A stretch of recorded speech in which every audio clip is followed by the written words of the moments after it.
اللہ ہم سے پوچھے گا تم نے اپنی زندگی کہاں پہ گزاری. آج ہم ماں باپ سے چھپ کر, دوستوں احباب سے چھپ کر, گھر والوں سے چھپ کر آج ہم شراب پیتے ہیں, آج ہم برائی کرتے ہیں, جوا کھیلتے ہیں.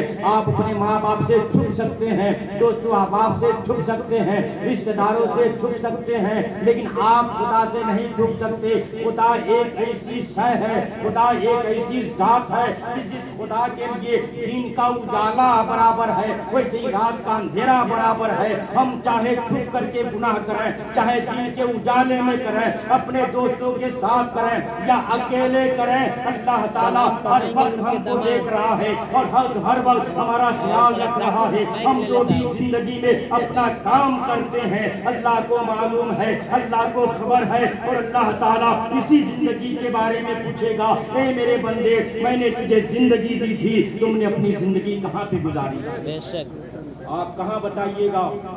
جو وقت آپ کا شراب پینے میں گزرا, جوا کھیلنے میں گزرا, عیاشی میں گزرا, برے کاموں میں گزرا, اس وقت کے بارے میں خدا سے آپ کیا جواب دیجیے گا؟ خدا نے آپ کو زندگی دی ہے, وقت اللہ نے آپ کو دیا ہے, اس وقت کو غنیمت سمجھتے ہوئے خدا کو آپ راضی کر لیجئے, اس کے پیارے محبوب کو راضی کر لیجئے. میرے آقا اسلام ارشاد فرماتے ہیں جنت میں جانے کے بعد بھی آدمی افسوس کرے گا. جنت میں جانے کے بعد بھی آدمی افسوس کرے گا. پوری دنیا جنت میں جانے کی خواہش ہے کہ جنت میں چلے جائیں گے, لیکن آقا فرماتے ہیں جنت میں جانے کی بھی آدمی افسوس کرے گا. کیوں افسوس کرے گا؟ آقا اسلام فرماتے ہیں جب وہ جنت میں جائے گا نیکیاں کم ہوں گی تو کم درجے میں رہے گا. جنت کے کم درجے میں رہے گا, نیکیاں کم رہیں گی. نیکیاں زیادہ رہیں گی تو اس کے اوپر والے درجے میں رہے گا, پھر اس کے بعد والے درجے میں رہے گا. نیکیاں جتنا ہمارے پاس ہوں گی, ثواب جتنا ہمارے پاس ہوگا, اچھا کام جتنا ہمارے پاس ہوگا, اتنے جنت میں درجے ہیں, اتنا درجہ ہمارا بڑھتا ہوا چلا جائے گا. افسوس اس وقت انسان کرے گا کاش فلاں وقت میں ہم نے لہو لعب کیا تھا, ہم نے کھیل تماشے کیے تھے, ہم نے اپنی فضول خرچی میں اپنی زندگی گزار دی تھی, ہم نے ایسے چلتے پھرتے چائے کی دکانوں پہ ہوٹلوں پہ بات کرتے کرتے زندگی گزار دی تھی. آقا فرماتے ہیں انہی وقتوں کو یاد کر کے جنت میں افسوس کرے گا اور کہے گا کاش ان وقتوں میں خدا کو یاد کر لیے رہتے, خدا پر درود و سلام پڑھ لیے رہتے, سبحان اللہ کا ورد کر لیا رہتے, الحمدللہ پڑھ لیے رہتے, تو آج اس درجے سے اونچے درجے پر ہم فائز ہوتے, اونچا مقام ہم کو مل جاتا. یعنی اپنے برباد وقت کو یاد کر کے بندہ جنت کے اندر بھی افسوس کرے گا.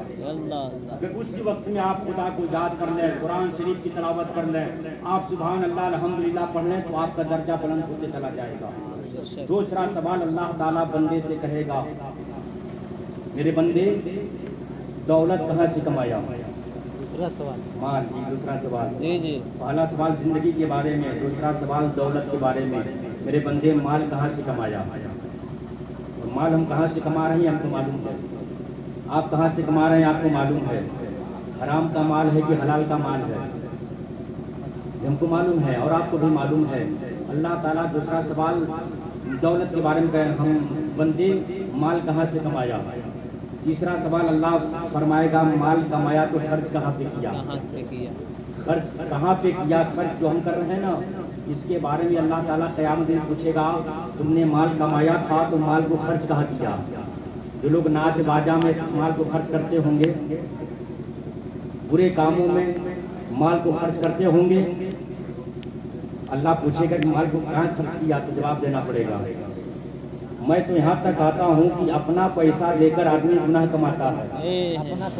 اپنا پیسہ دے کر آدمی گناہ کماتا ہے. اللہ اکبر. کیسے گناہ کماتا ہے؟ پیسہ آپ دیتے ہیں اور آپ کے دروازے پر ناچ ہوتا ہے. جی پیسہ آپ دیتے ہیں آرکیسٹرا آپ کے دروازے پر ہوتا ہے. پیسہ آپ دیتے ہیں سنیما گھر میں آپ جا کر کے دیکھتے ہیں. پیسہ آپ کا لگتا ہے شراب آپ پیتے ہیں. پیسہ آپ کا لگتا ہے جوا آپ کھیلتے ہیں. پیسہ دے کر کے آپ گناہ کما رہے ہیں. پیسہ بھی دے رہے ہیں, گناہ بھی کما رہے ہیں, گناہ بھی مل رہا ہے. اللہ پوچھے گا قیامت کے دن میرے بندو مال کہاں پہ خرچہ کیا؟ اس کا جواب دینا ہوگا. تیسرا چوتھا سوال اللہ فرمائے گا میرے بندو میں نے تجھے علم دیا تھا, اپنے علم کو کہاں خرچ کیا؟